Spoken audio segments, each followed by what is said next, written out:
د نن ورځې تازه مهمې او لنډې واقعې او حادثې له موږ څخه ډېر په لنډو کې واورئ.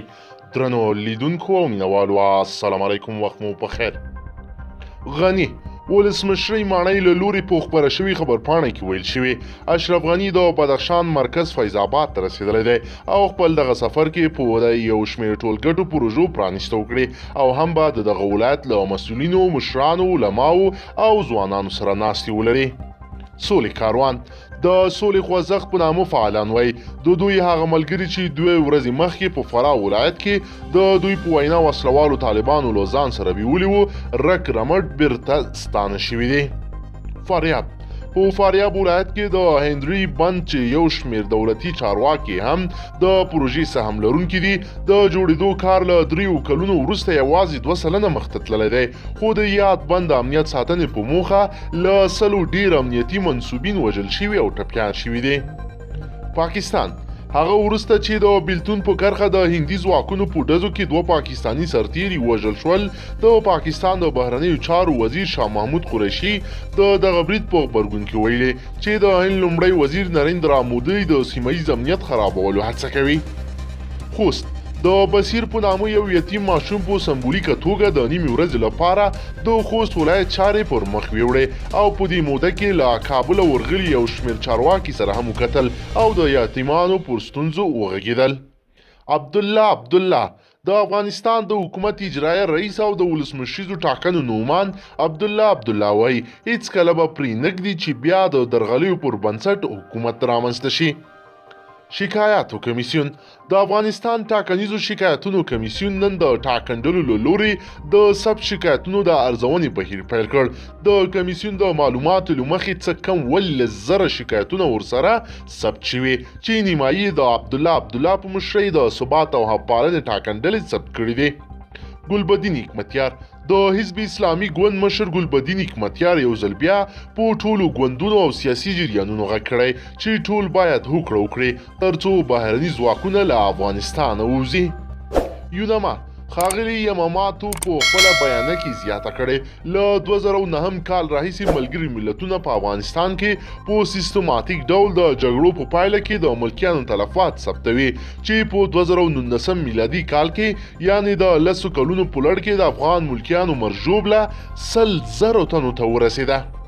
انتخاباتو کمیسیون د افغانستان د انتخاباتو خپلواک کمیسیون د محمد اشرف غني په مشرۍ د دولت جوړونکي ټیم لومړی مرستیال امرالله صالح وروستیو څرګندونو ته چې د دې کمیسیون یو کمیشنر یې د یو ټیم په پلوۍ تورن کړی ویلي دي که اسناد لري اړوندې ادارو ته دې وسپاري. احمد ضیا مسعود وایي موږ په 2014 زیږدیز کال کې ولسمشرۍ ټاکنې پایله منلې وه. د 2014 زیږدیز کال ولسمشرۍ ټاکنې عبدالله ګټلې وې، خو د عبدالله په مشرۍ د ثبات او همپالنې ټاکنیز ډلې کوم جدي غبرګون ونه ښوده. ناکامورا NH کې د ټلویزیون ته ویل د ډاکټر په توګه تر دې ښه نور هیڅ نه دي چې ناروغ جوړ کړي او کور ته یې واستوي او شاړې ځمکې بیا آبادې کړي. د ترکیې د پارلمان رئیس مصطفی شنتاب اعلان وکړ چې هیواد یې د فتح الله ګولن له خوځښت سره د مبارزې د کمپاین په ترڅ کې د پوځ له لیکو 10,000 سرتیري ایستلي دي. د نوموړي په وینا د همدې مسلې په تړاو له 1860 کسانو پیل شوې څېړنې روانې دي.